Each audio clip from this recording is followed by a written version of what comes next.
के आसपास का एरिया है, इससे ज्यादा यहाँ लोग नहीं रहते। तो इनके यहाँ लोग तो बहुत कम रहते हैं, और दुनिया में इस समय अगर कुल मिला के देखा जाए तो 650 करोड़ लोग रहते हैं। 650 करोड़ में से मात्र 50 करोड़ लोग यूरोप और अमेरिका में रहते हैं। तो इनके यहाँ समस्या क्या होती है कि ये टूथपेस्ट बनाते हैं इस हिसाब से कि 100 करोड़ लोग इस्तेमाल करें, टूथ पाउडर बनाते हैं इस हिसाब से कि 100 करोड़ लोग इस्तेमाल करें, कोई भी चीज बनाते हैं इस हिसाब से कि 100 करोड़ लोग इस्तेमाल करें, लेकिन उनके यहाँ इस्तेमाल करने वाले लोगों की संख्या बहुत कम है। तो इनके यहाँ होता यह है कि उत्पादन तो बहुत हो जाता है, खपत उसकी होती नहीं है। और इन्होंने एक ऐसा आर्थिक सिद्धांत अपनाया हुआ है जिसमें यह कहा जाता है कि उत्पादन बढ़ाते जाओ, बढ़ाते जाओ, बढ़ाते जाओ, बढ़ाते जाओ, बढ़ाते जाओ। अरे खपत होती नहीं है तो उत्पादन बढ़ाने से फायदा क्या? तो कहते हैं कि खपत बढ़ाने के लिए दूसरे देशों में माल अपना बेचते जाओ, बेचते जाओ, बेचते जाओ। तो माल बने अमेरिका और यूरोप में और बिके दूसरे देशों में जाकर। तो इनकी कोशिश क्या रहती है यूरोप और अमेरिकी देशों की कि ये माल जो भी पैदा करें दूसरे देशों में इनका माल बिकता रहे और ज्यादा से ज्यादा इनका माल बिकता रहे। इसके लिए ये कुछ भी साम दाम दंड भेद हर तरह की नीति अपनाने के लिए लगे रहते हैं। अमेरिका में पैदा हुआ माल यूरोप के देशों में पैदा हुआ माल भारत में बिके, पाकिस्तान में बिके, बांग्लादेश में बिके, और पड़ोसी हमारे कोई भी देश फिलीपींस में बिके, इंडोनेशिया में बिके, मलेशिया में बिके, सब देशों में उनका माल ज्यादा से ज्यादा बिके क्योंकि उनके यहाँ अपना माल बिकने की गुंजाइश कम है। तो इस कोशिश में ये लगे रहते हैं। अब जब कोई देश अपने अतिरिक्त माल को, जिसको सरप्लस कहते हैं, सरप्लस प्रोडक्ट्स को दूसरे देश में जबरदस्ती बेचने की कोशिश करेगा तो झगड़ा होना स्वाभाविक है। तो यूरोप और अमेरिका के देश जब जबरदस्ती अपना माल दूसरे देशों में ले जाकर बेचने की कोशिश करते रहे हैं तो आपस में झगड़े होते रहे हैं। इन झगड़ों का निपटारा करने के लिए गेट नाम की एक संस्था बनी 1948 में, journal agreement on trade and tariff. झगड़े क्या है? अमेरिकी और यूरोप के देश चाहते हैं कि भारत में सारा माल उनका बिके, भारत के लोग चाहते हैं कि भारत में उनका माल बिके। अब झगड़ा होगा। पाकिस्तान में चाहते हैं अमेरिकी और यूरोप के देश के हमारा सब माल बिके, लेकिन पाकिस्तान के लोग चाहते हैं कि पाकिस्तान में पाकिस्तानी माल बिके। इंडोनेशिया में चाहते हैं अमेरिकी और यूरोपियन देश के हमारा सबसे ज्यादा माल बिके, लेकिन इंडोनेशिया के लोग चाहते हैं कि हमारे देश में हमारा माल बिके। तो इसमें झगड़े होना स्वाभाविक है। तो ये झगड़ों का निपटारा कैसे हो, इसके लिए एक संस्था बने, संगठन बने।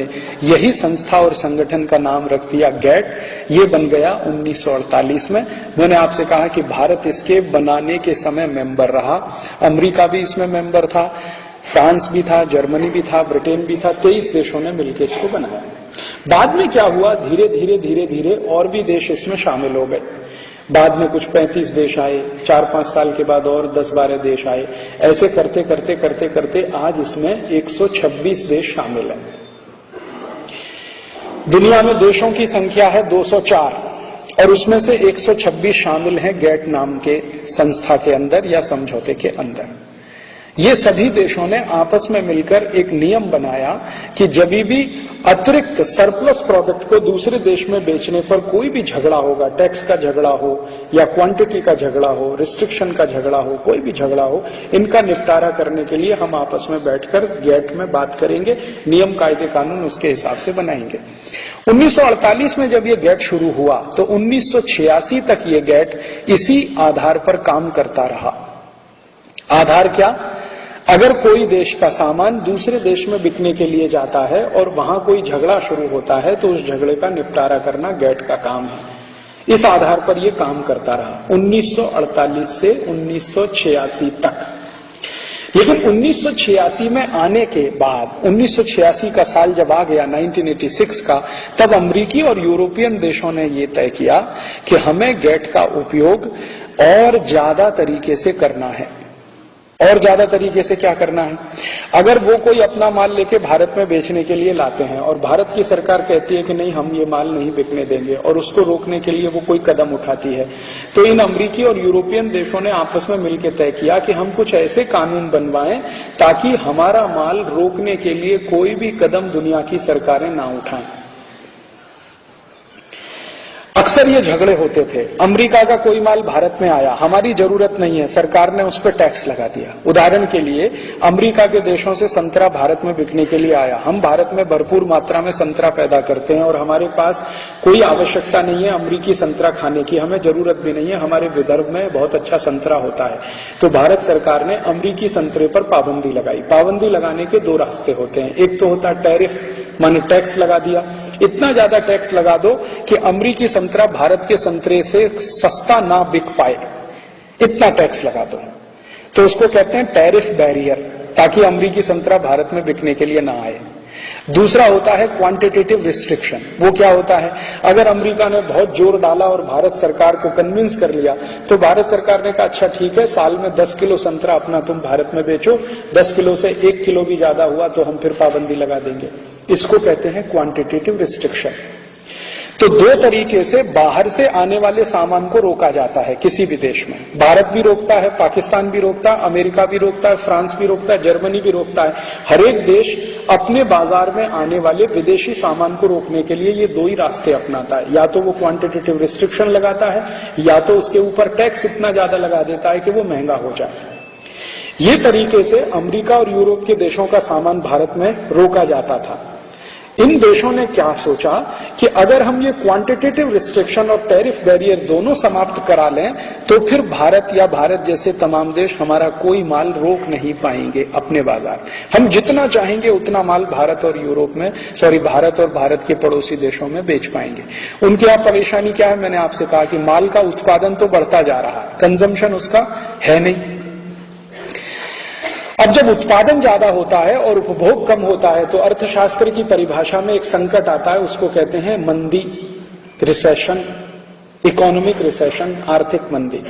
तो ये यूरोप और अमेरिका के देशों में चलती है भयंकर आर्थिक मंदी, और मंदी का कारण ये है कि उनके यहाँ पैदा हुआ माल ज्यादा उनके यहाँ बिकता नहीं और दूसरे देशों में भी बिकने की गुंजाइश नहीं। तो माल तो ज्यादा हो रहा है लेकिन उत्पादन तो होने से कोई लाभ नहीं, उपभोग होता नहीं है, तो उसमें से जो लाभ आना चाहिए आता नहीं है। तो इन्होंने सोचा कि अपने देश की जो मंदी है उसको दूर करने के लिए हम भारत जैसे तमाम देशों में जहां पर बाजार बहुत बड़ा है, कितना बड़ा है, 103 करोड़ की लोक संख्या हमारी, चीन की 140 कोटि की लोक संख्या, और चीन और भारत को मिला दें तो आधी दुनिया,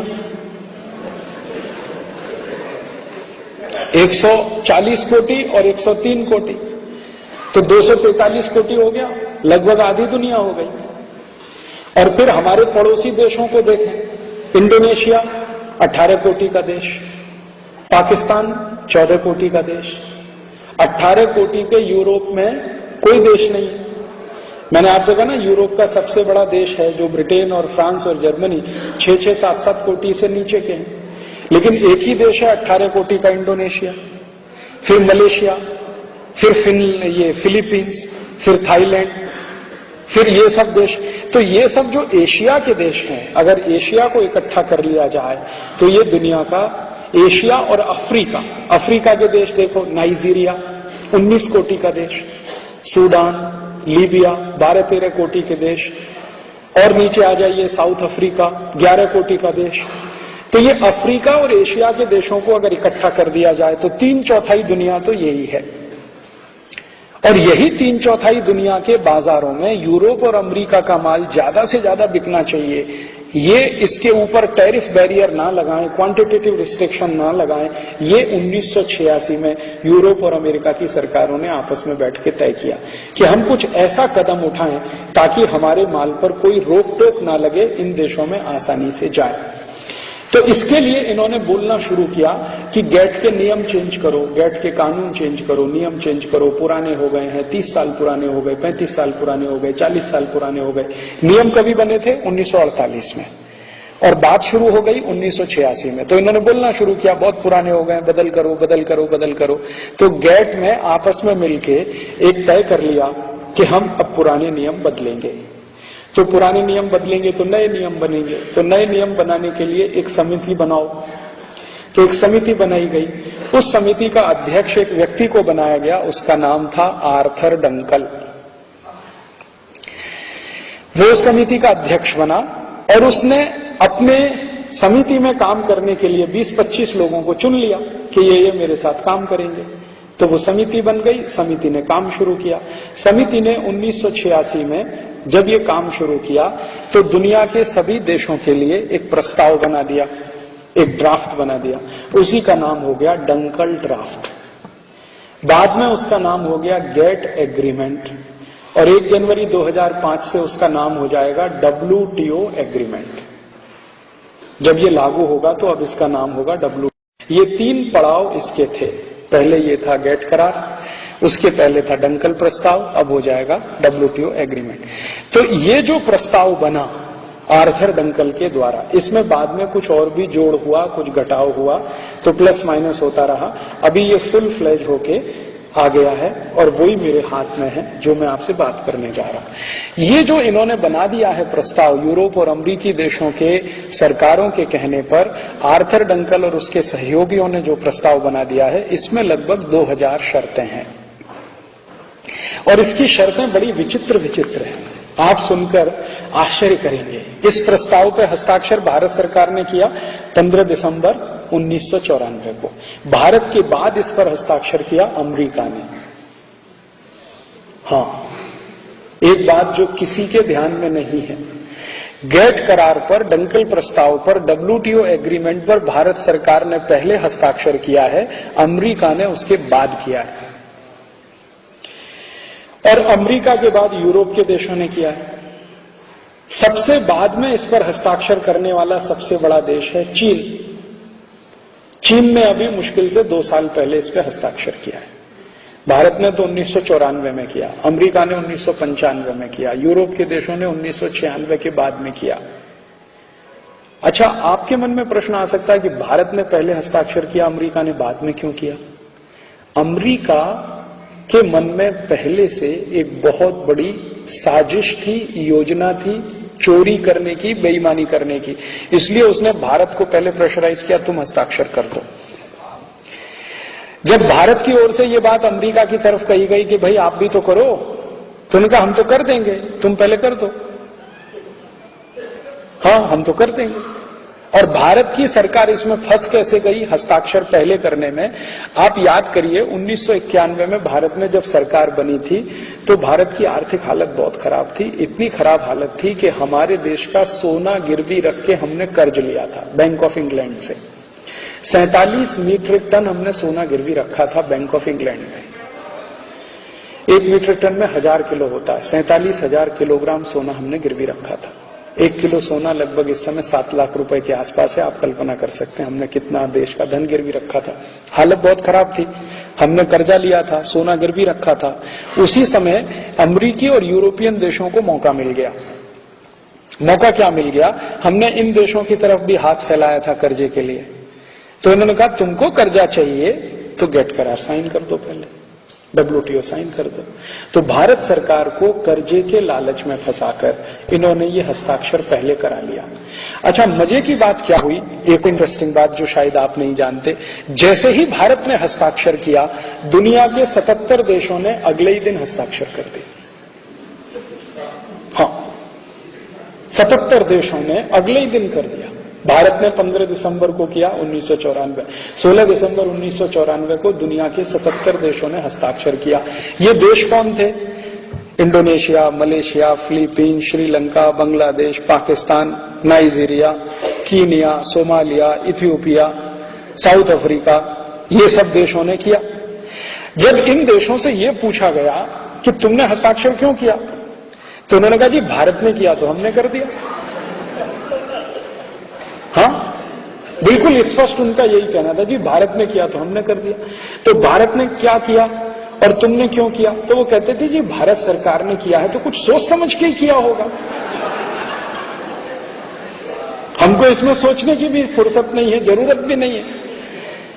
अच्छा, इन सब देशों ने ये जो कहा इसमें उनका कोई दोष नहीं है। कारण क्या है कि ये जो 77 देश थे ना, इनका लीडर था भारत। हाँ, ये देशों को दुनिया में कहा जाता है G77। तो ये जो G77 थे, इनका था लीडर भारत। 94 में भारत G77 का अध्यक्ष था, प्रेसिडेंट था। तो जब प्रेसिडेंट ने साइन किया तो नीचे मेंबर तक सबने साइन कर दिया। इन्होंने न सोचा न विचारा कि हमको क्या होगा, हमको क्या होगा, हमको क्या होगा। उन्होंने क्या कहा, जो भारत को होगा वो हमको होगा। ऐसा हो गया। बाद में G7